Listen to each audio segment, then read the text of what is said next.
Hey everyone, how's it going? Pastor Joel here. We are wrapping up our Instagram live sessions that we have been doing the last 4 weeks as we've been walking through our Kingdom Politics series at Res City. And I have to say, I'm actually a little bit disappointed the series is over. I had a lot of fun with it. Again, I must be crazy, but I really enjoy talking about this stuff. I think it's super important, and it's something I enjoy doing mostly. So I don't know when you're gonna be watching this. For those of you who are watching live, where we're at Thursday at 4 o'clock, we still do not know who the winner of the election is. It's starting to look more clear what the final result will be here as we kind of move closer and closer to a few different states being called.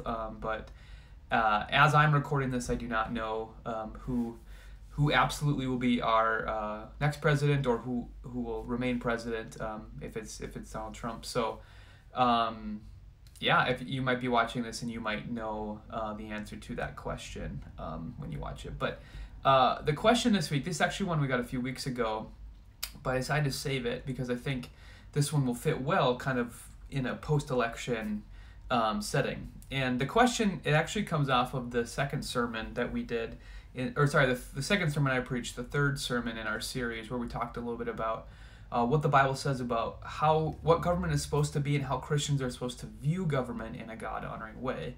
Not just politicians, but government itself.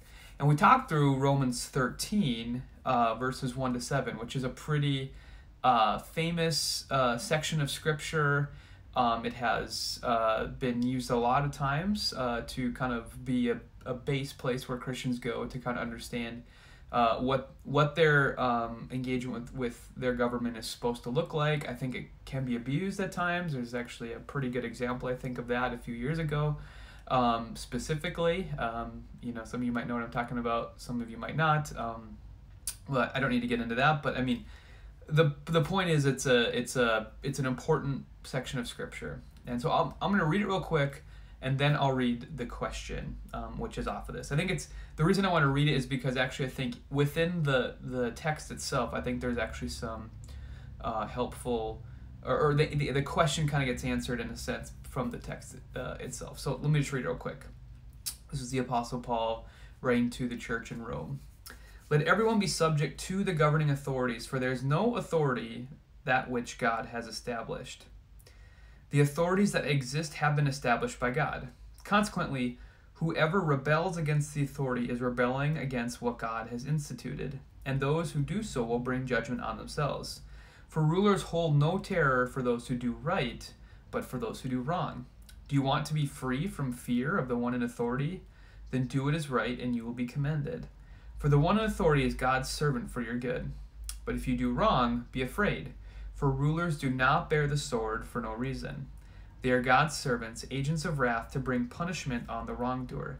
Therefore, it is necessary to submit to the authorities, not only because of possible punishment, but also as a matter of conscience. This is why you pay taxes, for the authorities are God's servants who give their full time to governing.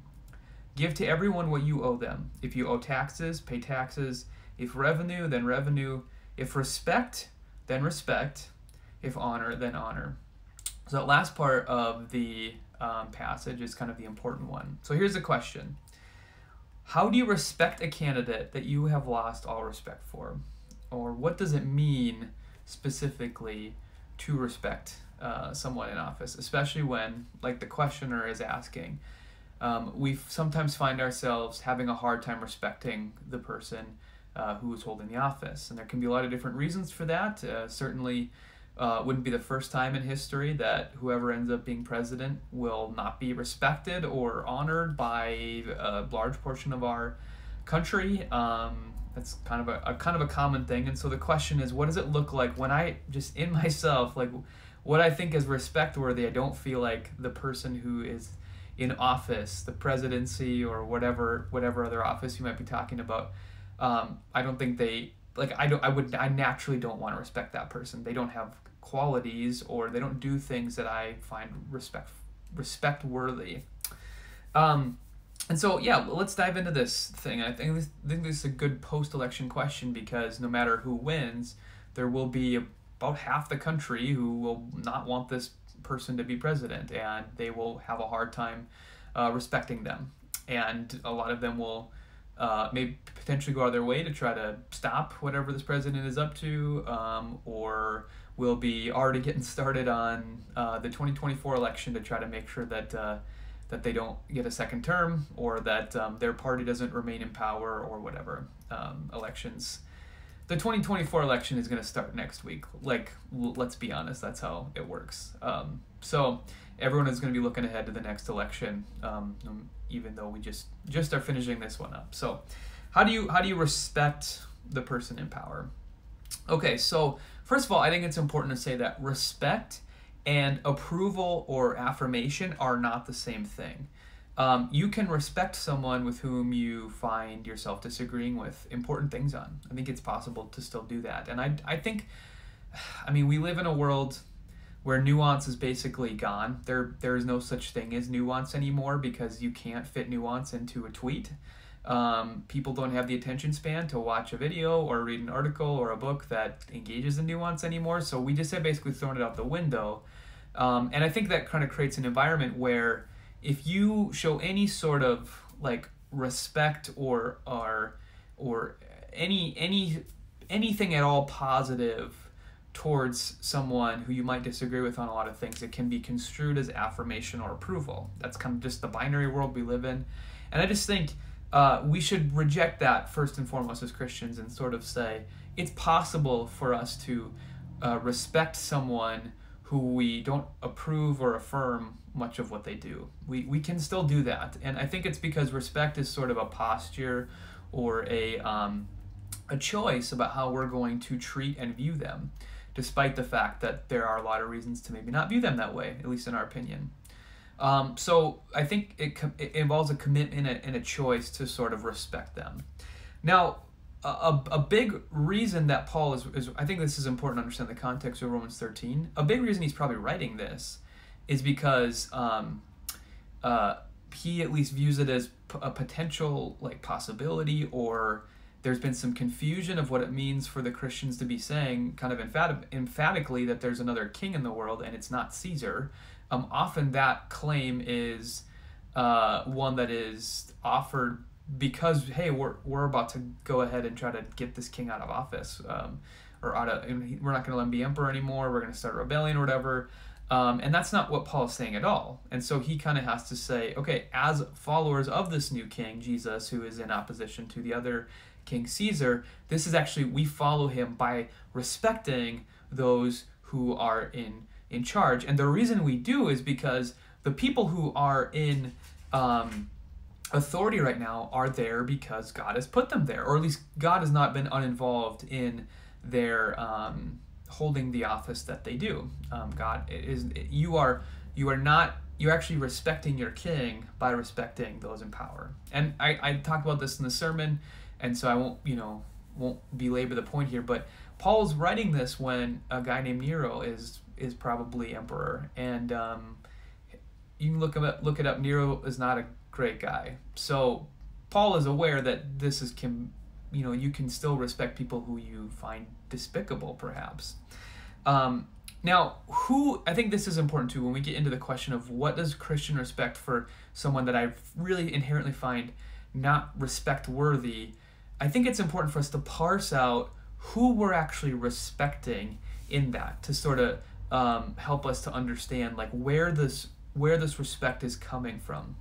Now, first of all, in the passage specifically, who you're respecting, Paul says, is actually God. You're not necessarily respecting the person in charge. You're respecting the one who is holding them accountable, who has authority over them. And because God has authority over them and holds them accountable, you respect God by letting him be the one that holds them accountable, at least to the degree that you legally can or can't do that. He wants you to understand that these imperatives are imperatives that are rooted in who God is, not necessarily who the candidate is. And remember, God placing them there is not necessarily his approval for all that they do. It's just saying that God is going to hold them accountable. So let God hold them accountable and try as best you can to respect them, and trust that God is going to be the one to hold them accountable. Respect God by respecting his sovereignty over all situations. That's kind of what Paul's saying. Now, kind of building on this, and this is getting outside of the passage a little bit, because Paul's not writing to people who live in democratic society where they have the opportunity to have a say in who governs them. But you should remember that that the reason that this person is in office is because a bunch of people got together on election night and all said at the same time, we want this person to be our president. And there were more of them, or at least more of them in the states that had more electoral votes, at least, coming together, who said, we want this person to lead us. So when you're respecting the person who is in government, you're actually respecting the people who put them in office. And so one of the ways that you can sort of learn or help yourself respect the person in charge is to try to understand why the people who voted them in office put them there. Try to ask them, why were you voting for this person? Here's all the reasons that I find them that I don't want them to be president, that maybe I have a hard time respecting them. But tell me, why do you respect them? Why do you want them to be in office? And you might find some reasons that you really have a hard time getting on board with, but you might also find some really understandable ones. I think a lot of times, again, I talked about this in the last sermon. I talked about sort of the partisan bubbles we find ourselves in, that we don't necessarily choose often, although we do choose them to a large degree too, because it's more than just who you vote for that kind of makes up partisanship here in America. But we just are not around people who think differently than us in the way that America is today. If you live in an urban setting, you pretty much can guess who all your neighbors are voting for. And if you live in a rural setting, the same is true there. And so you find yourself in a bubble where things make sense to you because of where you live and what you're hearing from all the other people around you, but you may not be hearing from people on the other side. And understanding that, okay, these people aren't terrible people. Some of them might be, but they're people that I can understand, can trust, are not, terrible, awful people, and they have some reasons that maybe I can understand, and maybe can even agree with some of them, even if I don't agree with their ultimate decision. So try to get outside of your bubble. Try to respect the people that you know. And my guess is that your family probably has people in it who vote differently than you. So to ask people in your family, people that you respect, I would imagine, and you love and you care for, why are they voting the way that they are? And try to give them the benefit of the doubt, at least, even if you maybe try to explain to them why you view it differently. Respect the people who voted for this person by respecting their choice. I think that's a small thing that we can do to help ourselves to respect the person who's in charge. And finally, and I think I think we should try to downplay the maybe religious nature that we can give this sometimes in America. But I think we should still try to respect the office as much as we can, not giving it too much authority or glamour or glory. And I talked about that in our third sermon in this series, kind of the same sermon that we talked about Romans 13. Not giving government more than it deserves, but we can still give it some dignity because of what it is, and the office itself that is being held. I think we can try to respect that, and I think when we do that, and we're willing to do it, no matter who's in charge, we can. Everybody getting together and doing that is what we kind of need to keep our democratic society alive. Okay, so try to practice that and try to model it for others, so that when maybe the person you want is in charge, and other people are not happy, they'll hopefully do the same and respect you, because you were willing to show respect when the person that they wanted to be in office was in office. Now, what does this look like practically? What are practical ways we can show respect for those in charge? First off, it means submitting to their decisions and following the laws that they are at least a part of putting in place. As much as you can, unless it explicitly goes against biblical convictions, and we can maybe get into a conversation about what it looks like for us to resist well, and maybe that's not the question to answer here, although I do have some thoughts on that. but try to follow them so long as what they're asking you does not specifically go against your conscience of what it looks like to worship Jesus. Or I mean, we should hold them accountable when they're being criminal. I think that our system has tried to put in checks and balances, which people like Paul would not have had the opportunity to do, and I think we should try to hold our politicians accountable in that way. But so long as they are actually in the position they're in, we should submit to their authority. I think it means speaking well of them as much as we can, and truly desiring their best. Like what you say about somebody, what you hear from other people and what they say about them is going to form your view of them. And I think it's good to remember, like, all people have dignity to them. We're called to love all people, to love our neighbor. And that includes people who are in office. Like, we should truly love them. We should truly desire their best. And we should try to speak well of them. We should try to hope that even if the track record is not great, that they may still act in ways that we can applaud.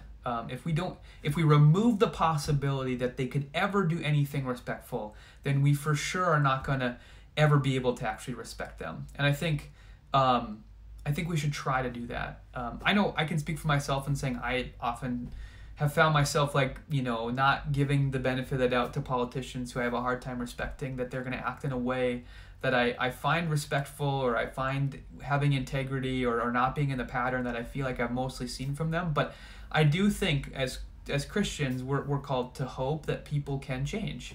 And the Apostle Paul, the writer of the book of Romans, is an incredible reminder of the fact that God can truly change people's hearts when they actually meet him. And so we should at least hold open the possibility of that and try to speak well of them as much as we can. I